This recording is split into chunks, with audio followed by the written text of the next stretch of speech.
Hi, everybody. David Nour. I want to welcome you to another Curve Benders live stream.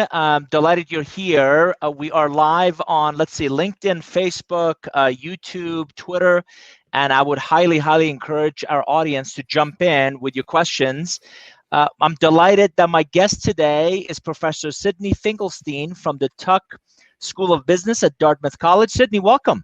Thank you, David. Good to be live with everyone today.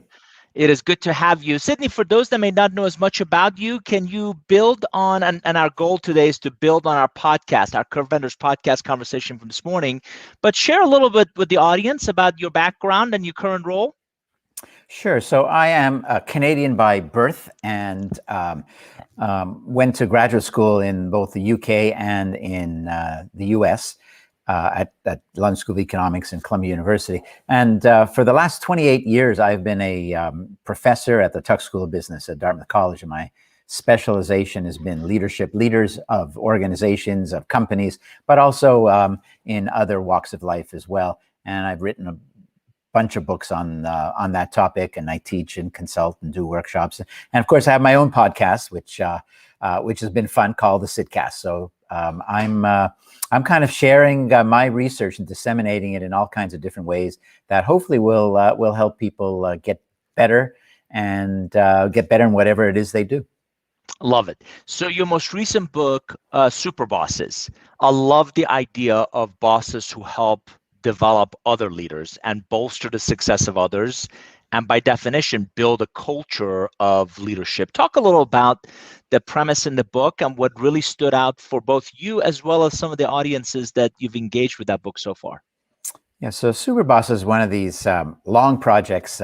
When I write a book, I collect tons of data. I interview hundreds of people, and I look for the patterns behind it. And the Super Boss book really asks the question, how can an organization, any team, any company, survive and thrive into the long term? And the answer is by having the ability to generate and regenerate talent on a continual basis. And so my book was focused on those people in different industries, different sectors, different countries that have this track record of generating and regenerating talent really on a continual basis. And I call those types of people super bosses. These are people that they see the potential in others often before they see it themselves.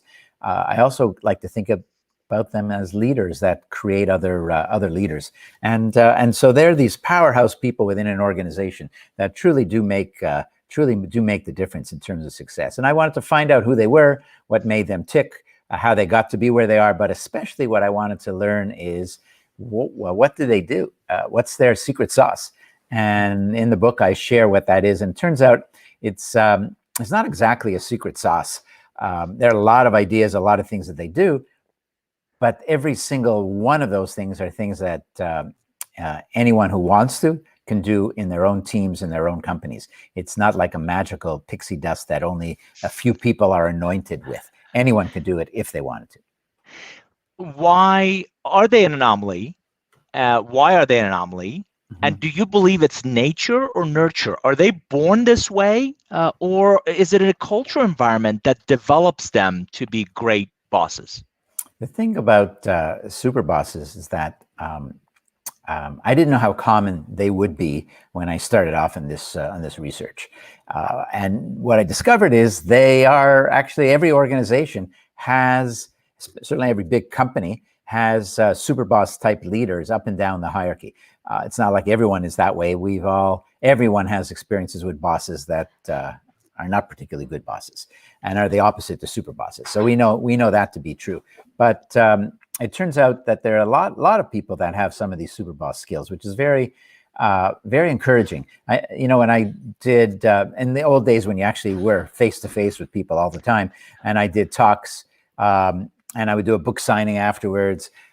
People would come up to me and they say, "Could you sign the book to Mary or to Tom?" And well, who are they? And that's my boss. And so this happened time and time again. People I never heard of in organizations that I barely knew existed. And they were labeled, once people heard me speak about it and understood what a super boss is, they were labeled as a super boss. And so I was really encouraged by that they're more than we might think.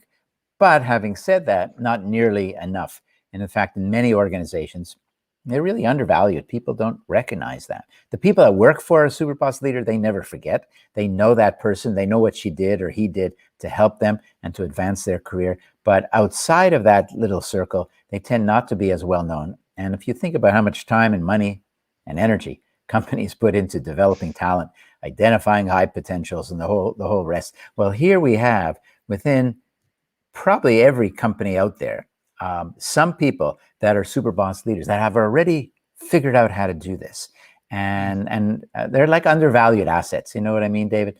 You know, there are assets. If you had another asset like this in your company that could make such a big difference for success, and you didn't even know it existed, it would be, I mean, that would be malpractice, right? That's managerial malpractice. That's leadership malpractice. And but that's what's going on with many of these super boss leaders. And so in my book, I help people understand who they are, what they look like, of course, how to be more super boss like, but also try to identify who they are within an organization. Do you believe this pandemic has heightened their impact or their awareness for these, as you mentioned, undervalued assets in many organizations? Yeah, absolutely. For a couple of reasons. First of all, the face-to-face time that people are getting is either zero to very little. Therefore, every time you do have any face-to-face time, you have to really maximize that. You have to get the most out of that. And super boss leaders are natural teachers. When they interact with people in their team, they teach. They're teaching people to get better, to learn their craft, learn about life even. And so for that reason, because there's this really severe time constraint on how often we could be face to face with anyone, the bosses that are out there that are using that time effectively, it becomes even more important. And then, you know, the other reason is there's not a lot that's going to stay the same, I think, as we get out of COVID. It's not just about remote work, even though that's a big deal and that's not going to disappear for sure. But I think we're entering a stage now where the famous business as usual, BAU, that people talk about, and I've talked about as, you know, the business, there's no more business as usual. Well, I think actually it's finally going to be true. I'm not saying every company and every leader will be able to break out of their self-imposed constraints, but more often than ever before, I think we're going to see this breakup of business as usual. And so what's important at that time? I mean, it's always people, it's always talent. This is it, you know, I used the term secret sauce before. In a way, it's not a secret sauce. Who doesn't know? Who doesn't say? What CEO doesn't say that people are the most important asset or most important account? But how many actually act in a way to back that up? And how many actually do more than just kind of some basic stuff, but adopt some of these super boss practices? So yeah, I think the pandemic is making clear, is creating bigger separation between the average company and the really great company, the average leader and the really great leader. Let's build on that for a second. Can you comment on, and we talked a little about this in our podcast conversation this morning. Can you comment on some key trends, Sydney, that you believe have really manifested themselves in this past year that will make a big impact on leadership in the after COVID world? What do you believe is going to stay with us that, to build on your last comment, are absolutely going to separate great organizations and great leaders from kind of the rest? Well, I touched on remote work, and it's not going away. It won't be, 70% or 60% of the workforce as it might be today, but it's not going to be, 5 or 10%. But beyond that, I want to build on that business as usual idea. I have seen in conversation with CEOs, other senior executives during this past year, really, it's been a year, just about. I've seen a lot of conversation about how some of them are really transforming their companies, really transforming their organizations, and they're doing it in ways like, rather than take a year to go through a plan, or 2 years to kind of redefine new brands and new marketing plans. And this is one specific example I'm thinking of. They're doing it in a matter of months. And so the X factor is almost 10, or if you want to say even 12 to 1, if you want to go by months, right? What previously we thought might take, well, in a year we'll get there, is now in a month, because we've been under crisis. We've been forced to act totally differently. And are we going to go back to the old ways of slow motion management? I know that there's two generations that won't buy that: the millennials and Generation Z. They're not going to go. They're not going to go for that, and that accounts for probably now the majority of people in the workforce. So yeah, I think that's probably going to be the biggest change: the requirement for leaders to actually, truly, and maybe even finally walk the talk, not just talk about change, which everybody talks about forever, but actually do something about that. That's going to be the differentiator. One of the comments you made in our interview, which was this idea of intellectual honesty, really resonated with me. Build on that comment, build on that idea. What is it? Why does it matter? Who does it well? And who is blind to it, and why? So intellectual honesty is a term that means facing up to the world the way that it really is, and not the way you wish it was, which is also a bit of a statement about mental health, of course. And we wish the world was different. We wish that we all had that vaccine. We wish we never had the pandemic. We wish all sorts of things, but that doesn't mean it's going to happen automatically. It requires effort. It requires action. It requires this willingness to do something about the situation we're in or you're in. And this becomes kind of a very personal thing. Are you looking at your job and your situation in a realistic way? Are you looking at it the way it really is, or with rose-colored glasses? That's what intellectual honesty means, and has huge implications, right? Think about a company's strategy. If your strategy is going in a direction that's not based on the changes that are going on. Take a simple example. If you're not recognizing that everything has become digital, that every company is a tech company, and you think that somehow you're escaping that, you're not facing up to reality. There's not a lot of intellectual honesty, and it's gonna hurt you. You could pretend all you like, but reality will force its way back onto you, and that's what this term intellectual honesty means. And I think it becomes really important.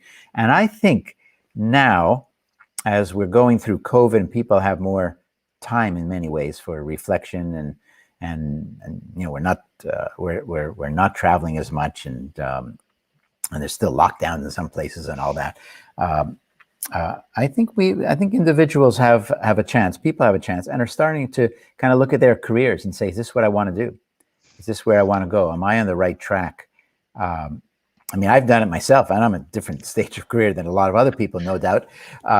And I'm not close to retiring, but I know that I'm going to be doing things differently. And it's kind of forced me to look at it and say, wow, I love that track I was on. It was great.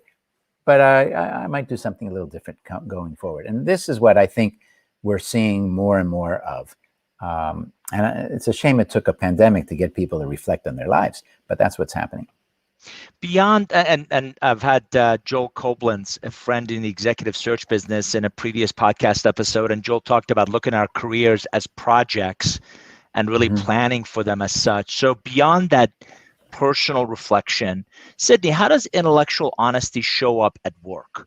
How do I, as a leader, as maybe a manager, or even a frontline contributor in my organizations, with certain level of respect, with certain level of decorum, still bring up that some of the things we used to do in the pre-pandemic world aren't going to help us, aren't going to move the organization forward, moving forward? What does that look like? Well, there's no question that the premium on the ability to do what you just asked about, in other words, to execute, if you will, on intellectual honesty, is going to be a big differentiator. And what does it look like? There are lots of exercises and activities that I could think of that teams could do to help them become more intellectually honest. And then there's lots of things that individuals can do from a personal reflection point of view. And I'll share maybe an example of each. For a team, or even a whole company, when you're making a decision, an important decision, not a run-of-the-mill decision, are you spending time assessing openly the underlying assumptions behind whatever it is you're planning to do. I find this so-called assumption analysis or assumptions analysis be really effective way to boost your intellectual honesty. So if you're on a team, then you're planning out whatever some significant project or strategy or direction might be, and you're starting to move in a direction. I would, and I've done this in workshops that I've run for management teams. I would say, okay, before we go too far, everyone take a sheet of paper out, write down the 3 key assumptions behind what this plan of action is all about. Write them down and do it by yourself. And then, of course, we compare results. And what do you think happens? Your assumptions are not my assumptions. In other words, we have different mindsets. Our brains are in different places about why we think we're going in the direction we're going. And how can that possibly be a good thing when it's the people in the room and not the leader that's run the whole show? It's the people in the room that are going to have primary responsibility for executing on whatever that project or that direction or that strategy happens to be. And so it kind of forces you to, it forces you to confront this kind of this break in reality here, in that you think we're going to go in this direction. I think we're going in this direction. And these are the reasons why. So that's something, and there are lots of other little techniques and exercises that you can do to try to get at that. But that assumptions analysis is a really good one. On a more individual level, and this has to do a little bit with careers, but not only, because it has to do with doing your job and doing your job well. The magic here is all about feedback, right?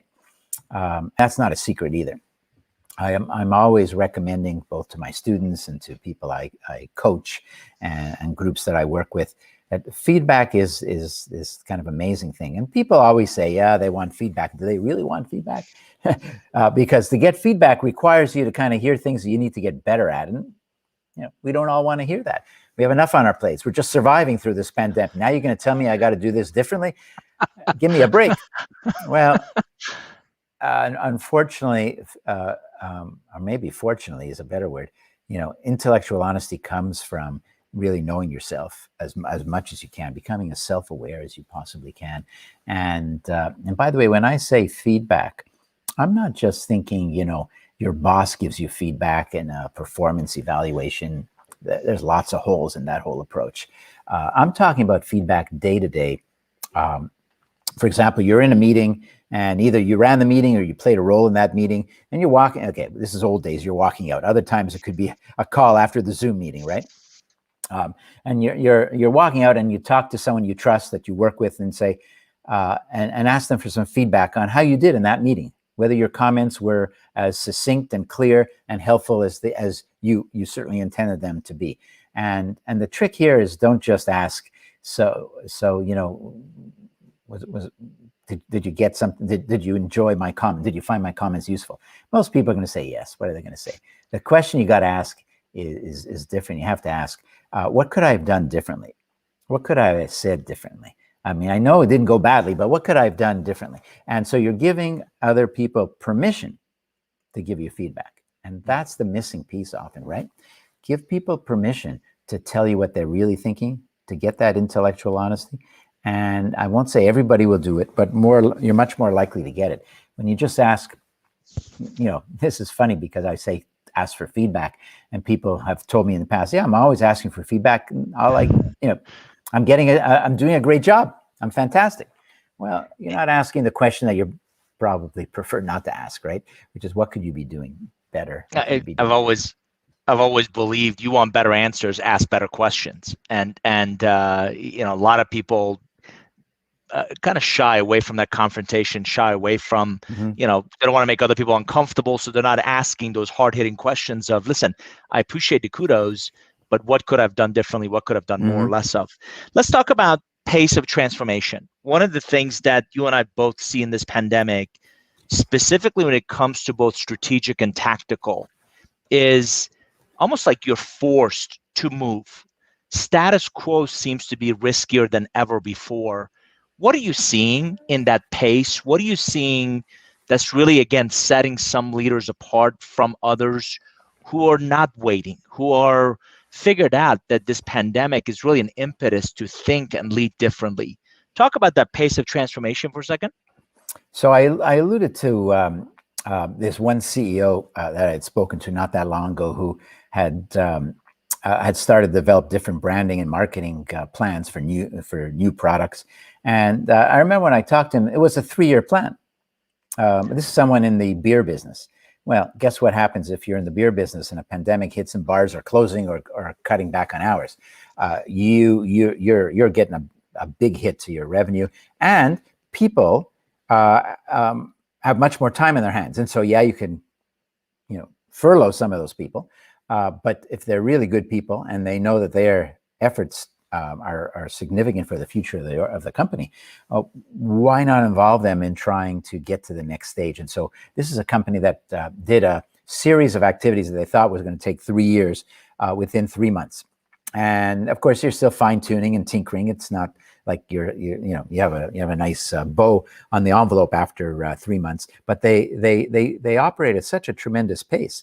And as they come out of this pandemic, they are just so far ahead of the curve compared to others that maybe were forced to or decided to furlough everyone and just kind of ride it out. And then they come back, they're playing catch up. This is a company. This is a company that, I don't really like to say taking advantage of the pandemic. There's nothing to take advantage of. It's been terrible for too many people. But they've used that time, right? They've used that time to try to get. They haven't been on the sidelines during this time. And don't get me wrong. For some companies, they have no choice. They'll be out of business if they don't furlough lots of people, and that's bad. But that's not the case for every company. And in fact, for large companies, where people continue to be working from home, and there haven't been that many furloughs. There have been some, but not really that much. It's more of a phenomenon of smaller companies. What are people doing? Are they doing what they've always been doing, or are they being challenged to raise their game to a place that that will make such a big difference to the company as they come out of it? It's almost like I think about this beer company. It's almost like you hired McKinsey to come in to take the time to do the analysis that you never have. You never have that time when you're working round the clock to just do your job. But now you have the time, and better than McKinsey, with due respect, because these are people that deeply know the business and know that their decisions will determine the future of the business and whether they have a job. You want to talk about motivation. Motivation can be pretty high.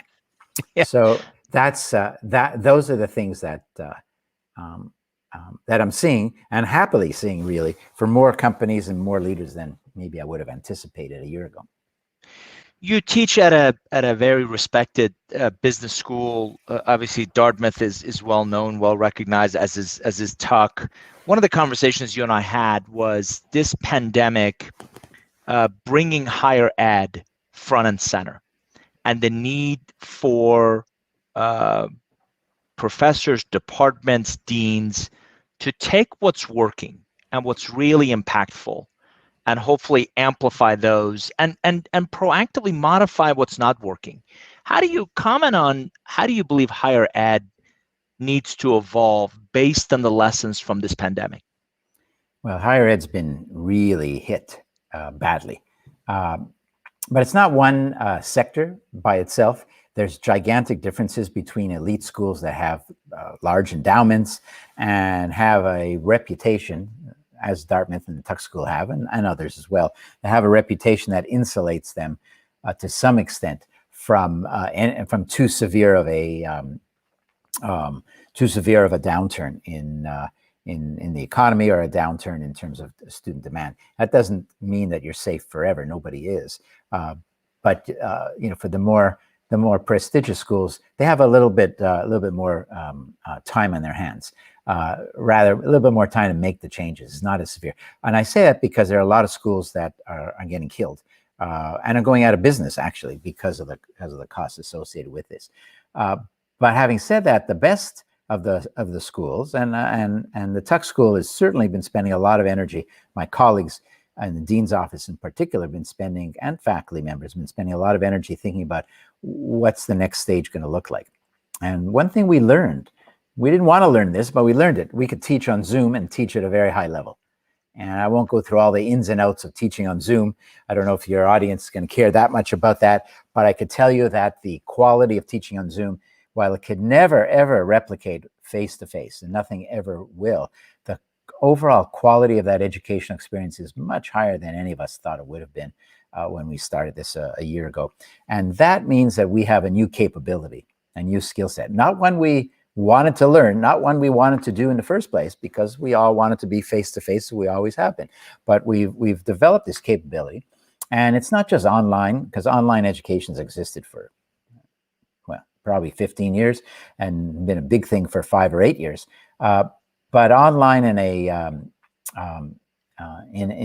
let's call it synchronous online, where you're just like the two of us are talking now, and other people are tuning in various places. That's, it's all happening live at the same time, and that's not what most online courses are. They're more work on your own pace and videos and things like that, which I think is, as we go through the education world, we're going to think about that as a really important watershed, that we figured out how to do that. But then there's this other side. So we've learned how to do that, and I think we're going to be able to leverage that into new offerings and greater impact on more people, both in terms of executive education and potentially in terms of an executive MBA or part-time MBA or some such thing. We haven't done that. We haven't made that decision, but those are things that people are analyzing right now as we speak. And so, yeah, there is an opportunity to come out of this getting better. And it's kind of what I mentioned about the beer company, right? Use this time to say, woe is me, or use this time to try to develop new sources of revenue and new sources of impact. And that's what we're trying to do. Do you believe I need to be on site at Tuck to get a Tuck caliber education? Well, that's a very tricky question. On-site is unbeatable. On-site is unbeatable. And that's because we are a small place, and we are Tuck School is in Hanover, New Hampshire, which is where I am right now. And it's a very small town of 10,000 people, and everyone gets to know each other really, really well. Students come over to faculty houses, including my own, pre-COVID, for dinners, and we hang out, and it's an immersive experience that's really unbeatable. Online can never, of course, match that, but online offers other things, offers other advantages, some very simple and practical. There are a lot of business schools that have executive MBA programs, and the typical model in a part-time executive MBA program is that every 2 weeks or so, you fly to the city, or if you live there, you go there for a Friday, Saturday of classes, intensive days, Friday and Saturday, all day classes. And that's something you can't do here in Hanover. It's kind of cold today, and it snowed last night, and I don't think we can plan on people making it every Friday and Saturday over the course of winter. Online solves that problem. You don't have to be here. Now, having said all that, one of the tricks to the trade here, one of the things that I think becomes really important is, yes, we can deliver this kind of synchronous, immersive experience online. But what we can also do is maybe every quarter, every semester, every term, people could come on campus for a week or 10 days or 2 weeks or what have you, and have that kind of not just go to classes in a regular way, but have this kind of deep experiential, immersive experience, deeply experiential in a way that is hardly ever the case for regular classes. And I think that combination could be very powerful. Andrew Novak, good to see you, and thanks for joining us on LinkedIn. I want to encourage our audience to jump in with questions, comments for myself, for Sydney, on strategy, on leadership, on really evolution of the go-to-market approach by large organizations or leaders who are thinking and leading differently. I'm passionate about those relationship ideas. Sydney, talk about leadership a decade out. One of the things you and I spoke about on the podcast that resonated with me was this idea of status quo, riskier than ever before. So looking ahead, and again, we talked about curve benders as relationships in your future that dramatically change your direction, destination. Talk about if you and I were to visit a decade from now, how did leadership evolve? How did really stewardship of these organizations evolve? Looking into the crystal ball is a scary thing, right? I think we're going to see, and it's not going to be the same. It's not going to be a one size fits all. It's not going to be the same for everyone. That's important to know. I think, for example, 10 years from now, when I'm talking to CEOs or other senior executives or any executive, I'm going to hear exactly the same thing I've been hearing for the last 30 years in the business. For some people, that's going to be the case because people are people. And not, we could talk all we want about change. Some people are just not going to be willing or able to do it. Then we're going to have another group of people, and hopefully it's a bigger group, that that really will start to embrace the changes that are that have happened and that continue to happen. And I think we're going to see it in both a let's call it a content way, or the types of things that they're thinking of or doing, and a process, or how they think about their job. On the content side, what is leadership going to actually look like? I think the focus that we've begun to see over the last few years on ESG, environmental and social and governance, is going to just get stronger and stronger. I just had a call earlier today with a client in another country that's been very successful, and they have they operate in over 20 different countries, but ESG is hitting, and their management, their leadership team doesn't have a deep appreciation or history for how important that is. And the CEO of the whole company is well aware of how important it is, and asked me to kind of brainstorm with them and maybe help them bring ESG concerns into something that they're going to live and breathe and actually implement. I think that's not unusual. You saw the last 2 or 3 years, the Blackstone Group in their letter, one of the biggest investors out there, right, managing trillions of dollars, talking about how ESG is an important factor in what they're going to invest in and what they're not going to invest in.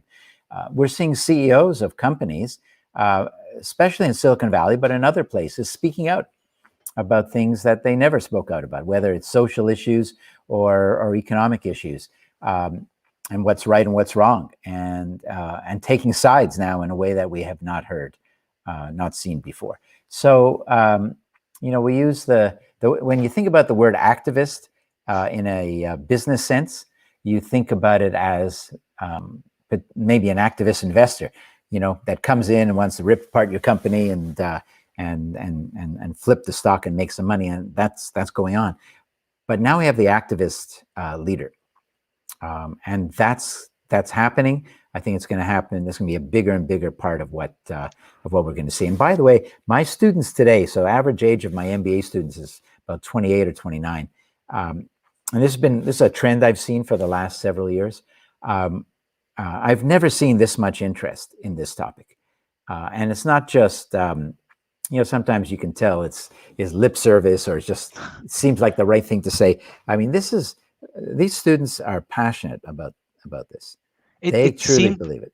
It seems like it's also a priority to them. It seems like a purpose, and where a leader and organization stands on sustainability, on the ecosystems in which they work in, is really important to them.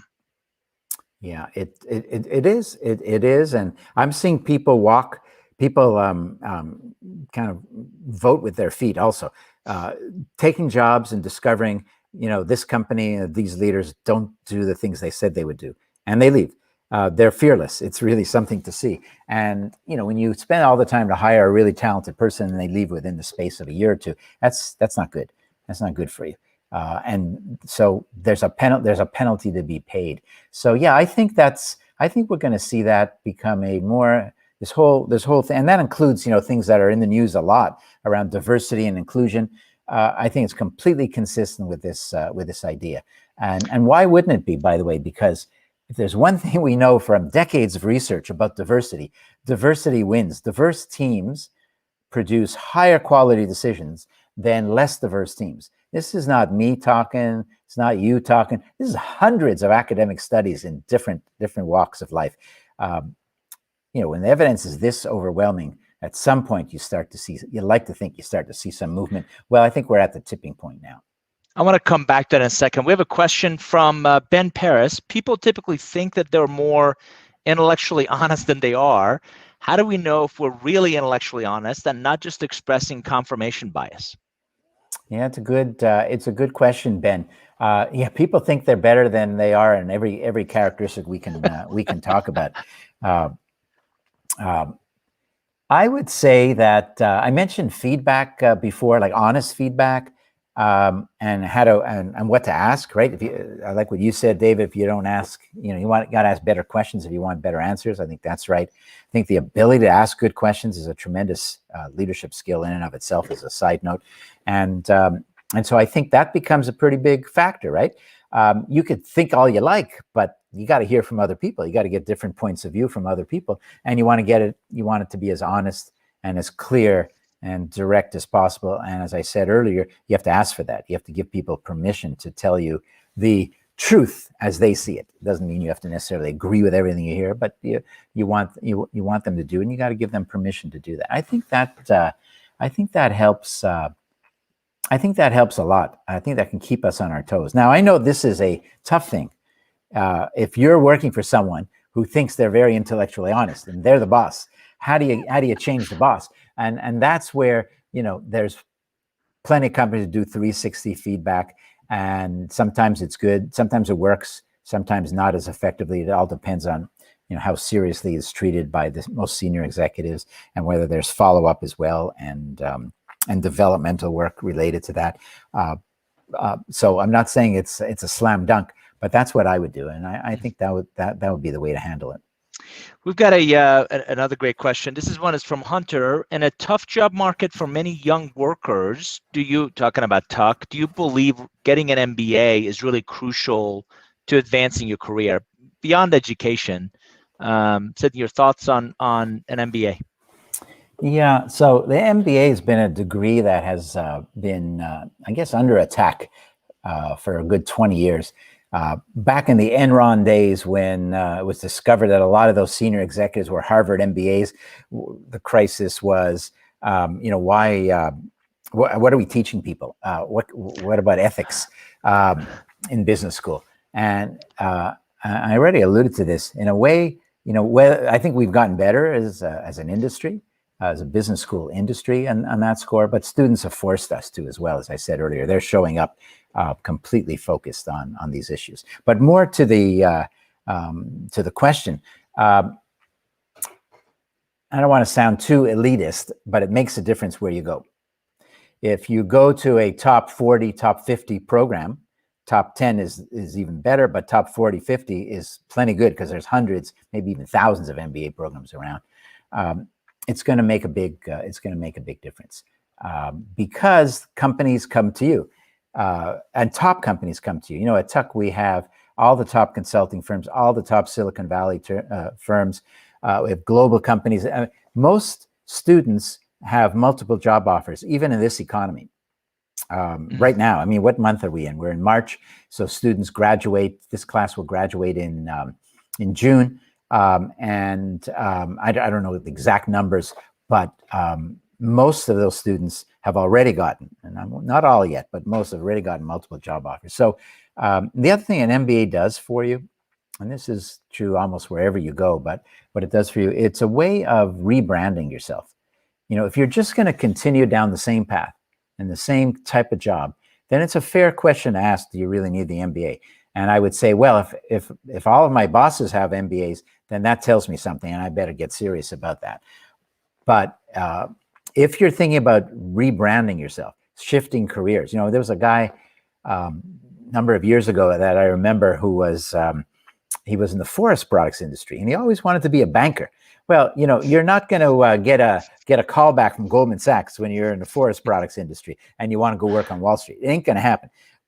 But he came to Tuck, and he specialized in a lot of finance jobs, finance courses, and through the network, and the opportunity arose, and he ended up working for Goldman Sachs.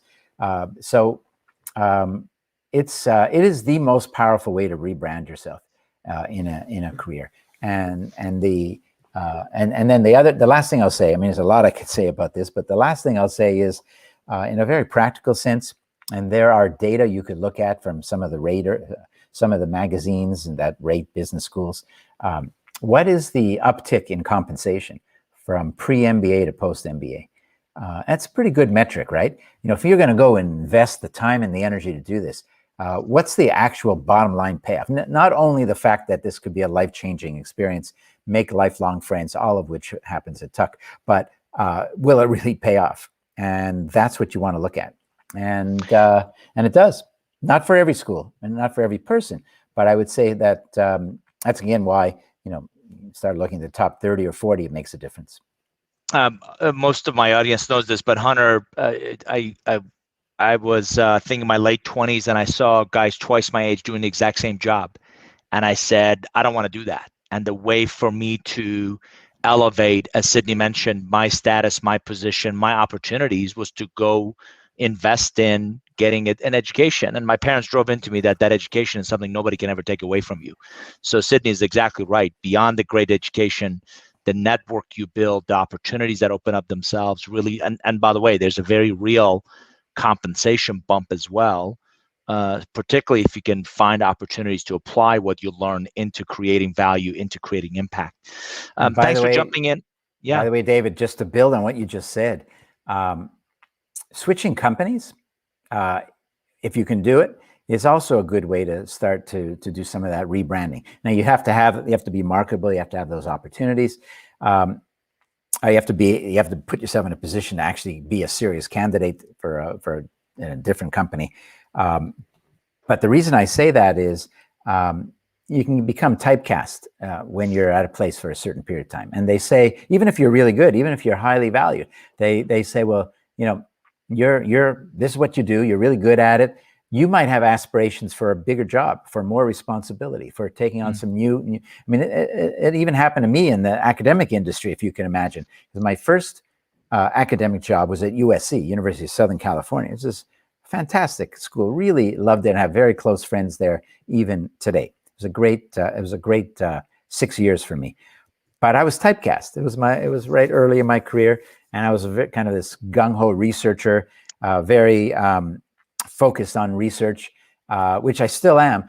But I also wanted to do research and have an impact on a much wider community. The people in your show, for example, executives all over the world, and they didn't see me that way. And I moved to Tuck, and they didn't understand why that's an issue. For Tuck, it's here for the taking. If you can make it happen, it's yours, and that changed everything.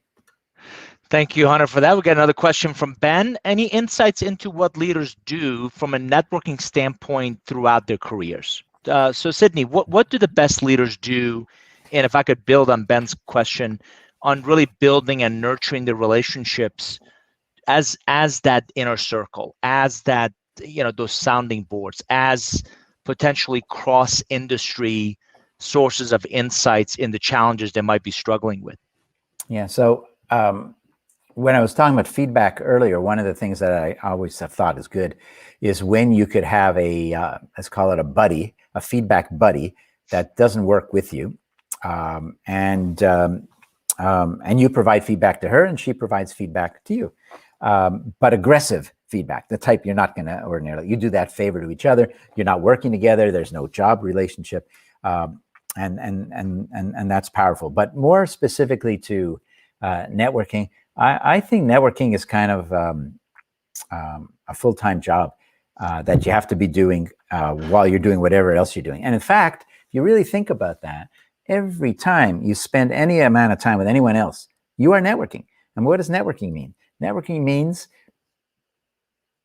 getting someone else to know who you are, and at the same time, helping other people try to get better in their own careers. And so, or in their own lives, or whatever it happens to be, right? And so every interaction you have is a form of networking. I also think, this to kind of connect the dots a little bit from something you asked me about earlier and what's going on during the pandemic. I think, I think for many people at work now, they are actually interviewing, whether they know it or not. They're interviewing for their post-pandemic job. Who's on board? Who's got the energy? Who is creative and wants to get rid of that business as usual? Who's helping us figure this out? Those are things that are being discovered, and people, I know, leaders are taking note. But yeah, networking. The worst thing you want, the worst situation is when you realize you got to go. This company, I can't handle the boss, or they've typecast me and I'm not going to be able to move up the way that I want. I have higher aspirations, or I just need to change. And you haven't done the work. You're on LinkedIn. That's good, but that's not enough, right? And so looking for opportunities to talk to people, and now through Zoom, and I bet there's plenty on LinkedIn, among other places. There must be opportunities every day of the week to be involved in some type of conversation networking group. You don't want to overdo it, but you got to do some. This seems to be an interesting topic that's hitting a nerve, Sydney. So Randy wants to know, totally agree on 724 networking as a full-time job. What have you found to be particularly useful? What have you found in those interactions? I'm grateful that you and I met through our Thinkers 50 kind of relationship, but how do you identify others where you can add value, get to know them, give them a chance to get to know you, to really elevate your thinking, elevate your perspective? The number one place to look is very close to home, meaning your career. And I'm taking a page out of the book of what super bosses do. Super bosses have people that have worked with them and for them over the years, and they stay in touch. In fact, I have an exercise which anyone can do, which is where you just kind of write down every single person that you work with that made an impression on you in some positive way, or that has been successful, and you could decide the criteria and go look them up, find out where they are, and find a reason to even drop, now, and I've had this happen, and I've done it to a few people, not necessarily for networking reasons, but you could do it for that reason. Just drop somebody a line. How are you? How's it going? How are you dealing with this? It means something when you do that. Networking is not, can you help me get my next job? That's the worst thing you can possibly do, right? So you got to put you got to do the legwork. So anyone can look at and think about the people that they work with, include people you've gone to school with, people that may be on sports teams, and you can end up with a gigantic list, and you cull it down to something more manageable, and you figure out where they are, and LinkedIn will help you find just about anyone nowadays, right? And drop them a line, and reconnect. And in fact, I know people, very senior executives, that they will dedicate time in their calendar to do that. I've gone back and looked at the relationships I've neglected. Right. So in the pre-pandemic, we were all busy. We're traveling, we're running and gunning, and you met some great people, and unfortunately, we got busy. So what a great opportunity to go back, and exactly what you said. Just thought of you, wanted to reconnect, want to just kind of hear how you're doing, and what are you seeing out there. So Michael's got a great comment. It's really about this emergence of situational ethics. Sydney, talk about, you brought up ESG, you brought up, that these topics matter more than ever. Talk about ethical decision making in terms of the organization's strategy, in terms of their evolution. Where does that come in terms of priorities for the leadership team? I used to say, and it's not that I stopped saying it because I don't believe in it, but I think most people get it. I used to say that if you don't have integrity, you've got nothing.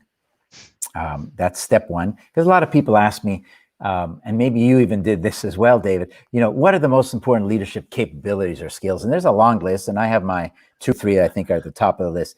But I often preface it by saying, yeah, integrity it should be a given. Maybe it's not, and we need to say that. But without that, there's nothing. And And so ethical decision making, if you want to call it that, it's I mean, this is a scary time in many ways. You things that used to be acceptable behavior is not acceptable anymore, and rightly so. But those rules are changing, and so behaving in a way, acting in a way, always in a way that where your personal integrity is never being questioned. You know, people used to say, "Would you don't do anything that you'd have a hard time explaining to your mother. Don't do anything that the New York Times would want to write about." You know, those are kind of big things, I suppose. But yeah, I mean, Matters. without Matters ethics, more than ever. Yeah. It does. And you know, if I were to extend that a little bit, you know, being human, being real, of course, it always mattered, but I do feel like it matters more because people are suffering now, and people need, you know, people need to hear from you. I want to go back to something you said earlier about diversity and inclusion. Unfortunately, a lot of it seems to be lip service. A lot of it seems to be a nice mantra, a nice thing for us to say as a leader, as an organization. And who's doing this well? What does that look like? How do we start to change the system where we are infusing more diversity of not just ethnic or gender, but cognitive diversity, and really be okay with people who think differently from us and come from very different backgrounds and respectfully are going to challenge a lot of our assumptions that you also alluded to. Talk about real diversity and inclusion versus what may look good in a statement. Yeah, it is an easy thing to talk about. It's not quite as easy to actually do. I agree with that. And diversity is something we could talk about in every dimension. I think race and gender are at the top of that list, but there are other dimensions as well. I said earlier that diversity wins. Let's not forget that. That's not just kind of saying that. That's real. That's based on research, a lot of research from a lot of people. So we should want to do that. I think some people recognize that. You know, Satya Nadella from Microsoft is really one of the standout leaders in this regard, where he's talked a lot about inclusion, diversity and inclusion, but he also talks about it for a very basic business reason, not just for a kind of human reason or doing the right thing or ethical reason. And that is, the more we understand about the people around us, let's talk about customers. The more we understand who our customers are, how they think, you know, that's what empathy is, right? Putting yourself in the shoes of other people. So you understand how they're perceiving. How are they using our products? How are they using our services? How are they interacting with us? That's actually a really positive thing. That's got a business kind of bottom line business benefit. And so I think that messaging needs to be stronger in a company, because there are plenty of people that scoff and say, yeah, that's just, you know, political correctness, or, you know, that's what we have to do. Well, you know, if that's what you say, I actually don't think you're that smart, because you don't know the research. You don't know how beneficial it actually is. You don't know that design thinking, which is a central theme that so many companies are involved in. The fundamental premise behind design thinking is empathy. And that means understanding how other people are using your product or service, so you can design it in a way that maximizes their benefits, their impact from that. And so it's a big mistake to fall into the trap of kind of leaving it as lip service. And I think, you know, getting back to the question earlier about what would leaders look like 10 years down the line, and we're seeing it now. You know, Nadella is a great leader and role model, I think, in this regard. But I think every leader is going to find it advantageous on an ethical and a strict business point of view, or business basis, to be, you know, really to embrace these ideas. You're a prolific researcher and a writer. What's next? Are there industry sectors you're curious about? Are there leadership capabilities or competencies that have come up in this pandemic you're curious about? What's Sydney's next book? Well, most of my books have been about senior leaders, CEOs, entrepreneurs, executives, and I learn from them what works and what doesn't work, and then I think about how it could be relevant for a large number of people. What I'm most interested in now are regular people, not the people running companies, but people doing whatever it is they're doing. People that are leaders in their own lives, even if nobody knows about them. People that are creative, people that craft their careers, that create a life doing whatever it is they're doing, whatever walk of life.